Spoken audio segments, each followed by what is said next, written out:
Alors nous passons à notre séquence des textes choisis et nous allons recevoir Mamadou Yourissal. Mamadou Yourissal est un chercheur enseignant à l'université Gaston Berger de Saint-Louis. Il enseigne les maths et les systèmes d'information. Alors, Mamadou Yourissal est directeur de Bajordo, le centre de recherche sur le patrimoine intellectuel africain. Et vous avez beaucoup écrit des articles, des livres même, sur l'histoire de l'érudition en Afrique de l'Ouest. Alors, nous vous avons reçu là parce que, évidemment, il y a ce livre que vous avez sorti, Les potentialités des diplômés des Lazare, l'analyse des données du Sénégal.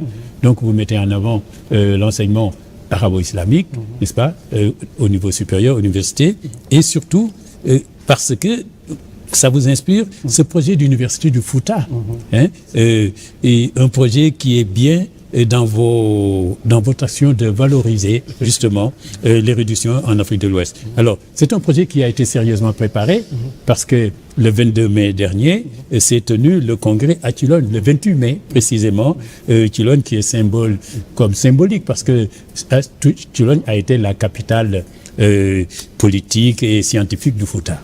Donc ce congrès, tout est lancé, vous allez vers la création d'une université au Fouta. Effectivement, je voudrais d'abord, Sada, remercier l'ensemble des téléspectateurs de 2STV, surtout ceux qui regardent cette émission-là, Impression, dans tous les coins du monde. Je sais que c'est une émission très regardée par la diaspora. Donc je vous en remercie, et surtout pour cette opportunité de parler de ce projet d'université qui doit avoir lieu dans la vallée du fleuve Sénégal. Vous savez, il était temps quand même que cette région ait une université. C'était le berceau de la science en Afrique de l'Ouest. C'est l'un des pôles scientifiques avec Tombouctou. Kayor, après, Kayor est une délocalisation du Fouta, des foyers du Fouta.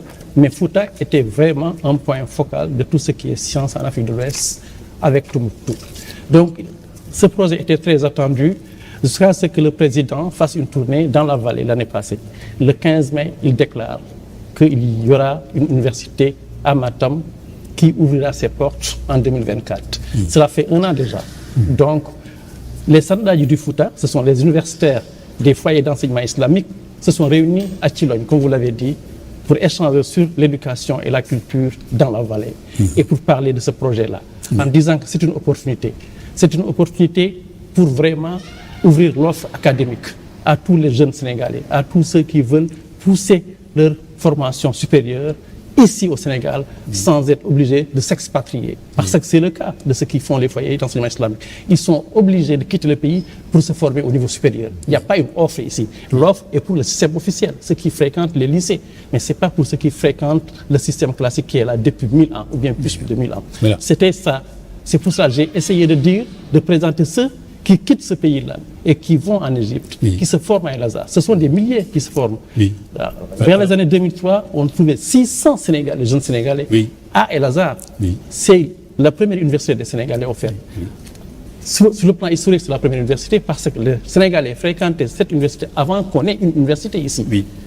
En plus, en termes de nombre aussi, il n'y a aucune université dans le monde qui accueille autant de jeunes Sénégalais. Donc, il fallait présenter vous essayez d'inverser cela, d'inverser cette tendance-là, en créant cette université au Fouta. Il est dangereux maintenant d'envoyer nos jeunes à l'extérieur, que ce soit en Orient ou bien en Occident. C'est dangereux avec l'agressivité de leur idéologie. Nous le savons. Donc, il faut bien garder nos jeunes ici et les former ici. Et les armer d'abord avant qu'ils ne sortent. Sinon, à 18 ans, avec le bac, sortir, c'est risqué. On voit les inconvénients. Je ne veux pas donner des exemples, mais on voit ce que c'est. Diarisso, de la LSD, je ne parle pas de notre prix Goncourt. Peut-être les thématiques n'est pas les nôtres, mais quand même, il est pris.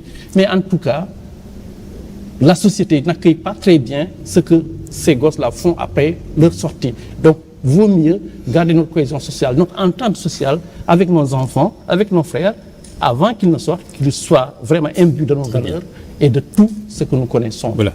Donc ce projet de l'Université du Fouta, l'Université du Fouta, ma chance, parce qu'il y a quand même le projet, la commission consultative qui se réunit avec les Sandadji, c'est-à-dire les grands étudiants, les gens qui ont dépassé les Dara, mon histoire, mon avenir. Alors, quand on voit, alors il y a l'école doctorale Cheikh Oumar Foutiyou Tall qui sera à Halwar, la ville natale de El Hadji Omar, n'est-ce pas? Rectorat Matam, campus Abdoul Khadir Khan, c'est Almami, et puis campus Abdoul Karim Daf, et puis là, campus Thierno Souleymane Baal et CHU Elimane Boubacar Khan. Effectivement. Donc tout est vraiment, tout est prêt. Effectivement, pour prendre en charge l'ensemble de nos valeurs historiques. On a une génération extraordinaire du 18e Sada. On n'en parle pas assez. C'est la génération qui a fondé un État moderne, un État de droit, une constitution. Au 18e siècle, c'est la génération de Thierno Souleymane Baal et de père de Cheikh Omar. En plus de Elimane Boubacar Khan et d'Abdoul Khadir Khan. On a dit pour que nos enfants se souviennent d'eux, n'oublient pas cette génération-là qui nous a donné vraiment une image glorieuse. En Occident, l'Almamia est connue en Occident, cet État est connu en Occident. Donc cette séquence historique glorieuse, il faut que quand même nos enfants les connaissent à travers des repères comme ça. Donc il faut quand même que ces campus-là portent leur nom pour qu'ils se souviennent, pour que ça reste dans les mémoires collectives et surtout ça renforce la conscience historique de notre jeunesse. Donc Abdoul Khadir Khan, c'est le premier Almami, c'est celui-là qui a mis en œuvre la vision de Thierno Souleymane Baal. Elimane Boubacar, c'était le défenseur, c'était le rempart, le dernier rempart contre la colonisation. C'est après son décès que le colonisateur a pu accéder au Fouta, Elimane Boubacar Khan. Ne parlons pas des autres. Abdou Karim Daf, c'était le scientifique pur et dur, le Diawando, de Seno Palel. C'est lui quand même qui écrivait tout, surtout la Constitution. Donc ces gens-là, cette génération-là, il ne faut pas l'oublier, pas du tout. C'est ça notre combat de tous les jours au niveau du Badior. Oui, oui. Et alors, c'est Sandjadji, après leur Kaoral, leur réunion, leur congrès quand même, n'est-ce pas? Ils ont fait une déclaration et mis en place un cadre permanent d'échange. Effectivement. Pour que vraiment, effectivement, ce projet soit porté à maturation et surtout qu'il soit exécuté. Effectivement. Kaoral Sandjadji Fouta s'est réuni, comme vous le dites, à Thilogne. Thilogne, les Foutans qu'ils appellent Sand Fouta, le pilier du Fouta. Thilogne, c'est l'ancienne capitale des Almamis, capitale politique, mais c'est la capitale scientifique. C'est le foyer de Thierno Hamia Baba, le promotionnaire de El Hadj Malick Sy, dont on fête les 100 ans de disparition. C'est lui qui était avec El Hadj Malick, Cheikh Thierno Yorobal, Amadou Mokhtar Anne. Vous voyez, donc c'est la même génération. Donc on s'est réunis à Thilogne pour dire maintenant, surtout les Sandjadji, pour échanger sur ce projet-là et créer un cadre permanent d'échange sur l'éducation et la formation et le suivi du projet de l'université, en disant que cette fois-ci, il faut donner l'opportunité à toute la jeunesse, à tous ceux qui ont le niveau d'accès au supérieur, d'y accéder ici au Sénégal et qui ne soient pas obligés de quitter. Surtout ceux qui viennent des daara, des foyers d'enseignement. On parle seulement de la mendicité des gosses, des bails de Kondi. Ça, ce sont les élèves. Mais on ne parle pas de ceux qui ont au niveau supérieur, qui sont nombreux au Sénégal et qui n'ont comme offre que quitter le pays pour aller poursuivre, revenir maîtrisard, licencié et docteur. Et c'est ça qui est un peu quand même frustrant. D'ailleurs, pendant ce congrès, ce Kaoral, n'est-ce pas, cette réunion, alors il y a des gens qui ont pris la parole et on va les écouter, n'est-ce pas? Be programme kalter do wonbe e janginde ene jangina duuɗe jangeteɗe ɗe sukaɓe mumen alhamisa e aljuma fof ne ƴeewi jangguinoɓe français ne garana jangguina sukaɓe mumen ɗo wonɓe hen minen ko hen min goni wona ko himmi ko min ko nanmi ɗo ko fof ne himmi kono professeur ko haali ko bandiraɓe julɓe ko ɗum ɗo tan woni muhimmo min pour min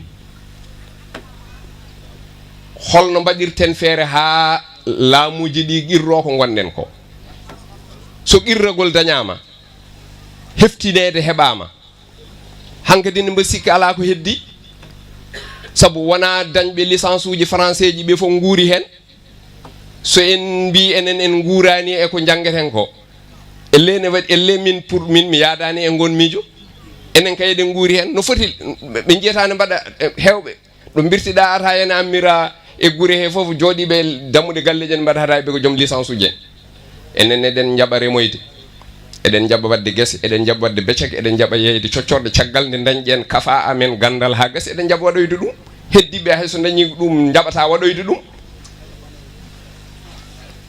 donc enen ko seeɗa balleteɗen jehen sabu eɗen jaɓa wonde hunde fof sa wi yeeyoɓe coccorɗe Dakaru yeeyoɓe naggam ɗum ɗo waɗoɓe beccek ɓe fof ko ɓarɓe ɓurana eyyi d' accord no foti jiyata bo joom licence uji en ene mbaɗa beccek min mboɗo jogui joom licence uji en min mboɗo jogui ɓiɓɓe joom licence uji en no foti hen mo jiyatani yahane ene waɗa becek a yiyata donc bandiraɓe ko Mamadou Yurissal, il faut dire que pendant ce congrès de Kilone, c'était une foule, les gens sont venus, c'était une grande réunion. Et justement, Amadou Kébé, qui dirige un foyer d'enseignement, a pris la parole. C'était pour présenter ce projet et aussi donner la certitude, confirmer que les étudiants qui sont formés, qui sortent de son école, lui en tout cas, sont très entreprenants. C'était extraordinaire, Sada. Vraiment, il y a eu beaucoup de sondages. Plus de 20 de villages sont réunis pour échanger et donner leur point de vue sur le projet universitaire. Thierno Amadou Kébé, il est de Mboloyel. Il s'est levé en disant que qu'est-ce qu'on attend de l'État? Nous qui sommes de ces foyers d'enseignement, de ce système éducatif militaire, peu de choses. Il a dit peu de choses. Nous n'attendons que l'agrément, qu'on nous reconnaisse. Qu'on reconnaisse que nous sommes une entreprise de service public. Nous distribuons de l'enseignement, nous formons. Et nous sommes différents des autres. En quoi? Notre attente n'est pas une attente de l'insertion. Il a dit, tout ce qu'on voit, les jeunes qu'on voit en train de boire du thé toute la journée, ils sont souvent diplômés de l'école officielle. Mais tout ce qu'on voit vendre des cure-dents, laver des voitures, cirer des chaussures, ce sont des produits de l'école classique millénaire. Ils sont diplômés, enfin, ils sont à un niveau supérieur, mais ils ne lésinent pas.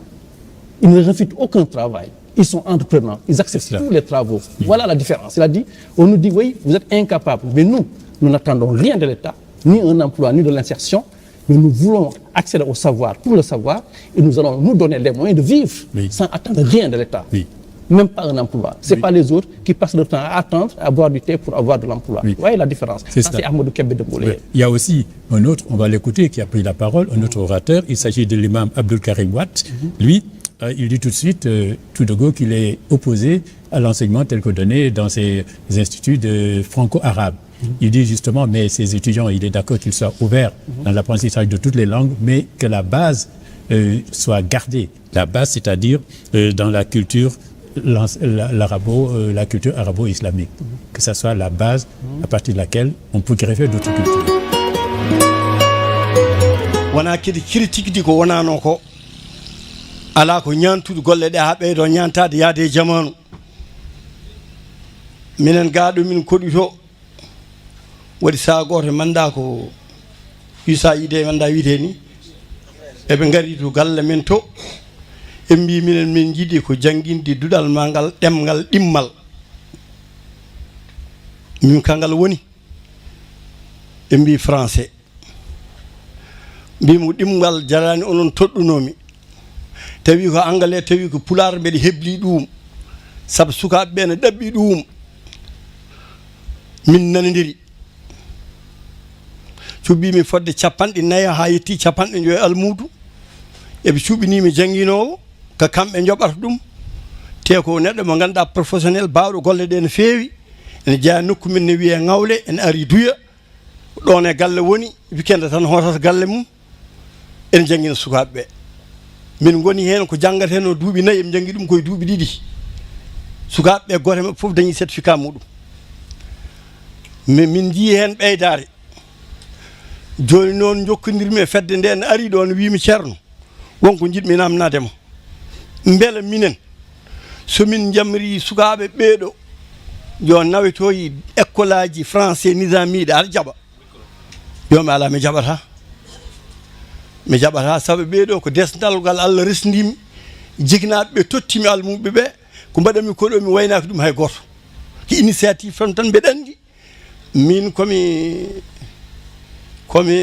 ala fodo rewani ngeen wiide komi almude hen comme militaire hen sabu comme lieutenant wadi 7 ans dans l'armée gonnomi ga alamul arabi mi wadi Irak mi wadi Ordon mi wadi Suria mi wadi Misra taw jidane Europe surtout ko mbede finani gedde de on fotiri fof haske gandal ngal heewani donc som jogima almubbi seeda mo jangam o seeda mo jangam o walla cikkarmi ko be mi faamani dum no feewi ko som dañi sagam almudu fo mo janginanmi jidanmi ko yo waaw arab waaw dum ha moƴƴo waaw français waaw anglais waaw pular som dañi sagam dum jidmi kono wala gelle gotel non nen hen yettudem ɓeeɗo almuɓe mi wattu men e nisami ɗum mi jaɓata ɗum mi watta ɗum yoɓe continue jangde mabɓe min jiɗmi ko gaddon mi continue eɓe jangga idadiya haɓe keɓoye bakkuji mabɓe walla licence mabɓe eɓe jangga ɗum mbeɗa yiɗi ɗum kono wona wonde kamɓe ɗe watta yaɓe to saabu ɗeɓe gonɗi ɗon feewi te mi wawi waynaki jikinama mabɓe te mi watta ɗum te kala mabɓe disniɗemi komi caltoɗo nde mi naati hen. L'intervention de Imam Abdul Karim Wade, il est l'imam de Douye, d'un village qui est dans le Podor, est intéressant parce que il nous montre combien les expériences ont échoué. On parle de l'éducation de base pour tous. On essaye vraiment d'attirer les élèves de ces foyers d'enseignement ou bien les sandadji. Il a vécu l'expérience. On lui a offert vraiment ce qu'on appelle la construction de 2 salles de classe. On lui a affecté des enseignants. Il attend. Il a dit, on va collaborer. Je suis d'accord avec vous. Amenez tout ce que vous voulez. Donc, je vais enrichir mon programme. Mettez-y des langues.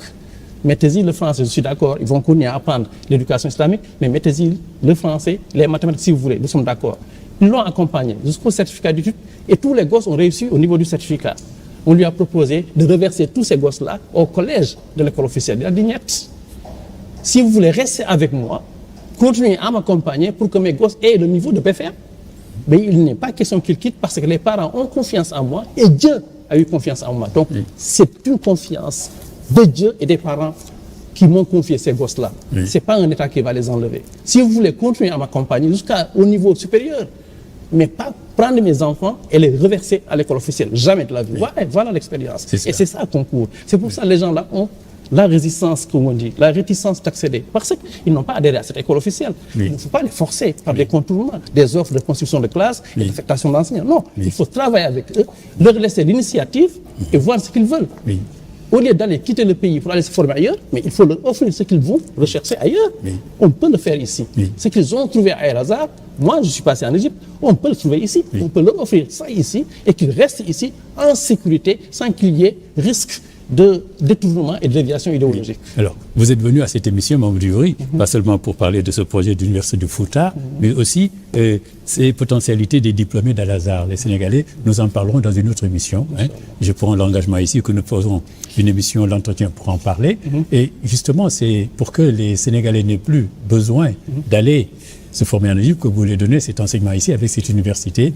Et parce que vous écrivez quand même que cet enseignement, le Fouta se positionne tout simplement, il se repositionne même tout simplement comme foyer de culture et de science. Et vous le notez dans ce livre, cet explorateur qui dit « Dans chaque royaume ou territoire riverain du fleuve, il y a des personnes de teint brun ressemblant plus à celui des Arabes. » Il parle des Peuls, n'est-ce pas? La langue arabe est chez elles comme le latin en Europe, écrit-il. Et ils enseignent et leur loi, le Coran et le roi, ils enseignent le Coran et c'est écrit, dit-il. Alors, ces Peuls sont généralement mieux instruits en arabe que ne le sont les Européens en latin, dit-il. Beaucoup d'entre eux utilisent en même temps que leur langue Peul. Voilà. Donc, déjà... Oui. Les premiers Européens qui sont passés au niveau de la région étaient séduits par cela. Ils ont trouvé des gens alphabétisés, plus alphabétisés que les Européens, mais en caractère arabe. Ils écrivaient leur langue en caractère arabe, en plus de la langue arabe. Donc, très tôt, ils l'ont découvert. Donc, vraiment, la région était très alphabétisée et l'incohérence ou bien la bizarrerie, c'est de dire aujourd'hui que la région de Matam est la première région analphabète du Sénégal. Comment on l'a mesuré? Je ne sais pas. Qui était la première région alphabétisée au 18e jusqu'au 20e presque. Et maintenant, on nous dit, avec les derniers recensements, c'est la première région analphabète du Sénégal. Bizarre. Donc, il faut revoir la façon de mesurer. Qui est analphabète dans ce pays? Et dans quelle langue? Très bien. Voilà. C'est important de vraiment explorer cette piste-là. Donc, avec ce projet, la concrétisation de ce projet, sa réalisation de l'Université du Fouta, tout ça va être réglé. Enfin, une bonne partie du problème trouvera solution. On espère, ça dépend du président. Nous sommes des consultants, des experts du système éducatif classique. Nous avons fait nos propositions, nous avons consulté les meilleurs connaisseurs du système éducatif classique. Tout maintenant dépend du gouvernement. S'il veut donner l'opportunité à toute la jeunesse, alhamdulillah. Sinon, bon, les choses vont rester en l'état. Merci beaucoup. Merci à Mamadou Youri Sall d'être venu nous parler de ce projet de l'Université du Fouta qui sera érigé à Matam. Nous passons à la troisième partie de cette émission.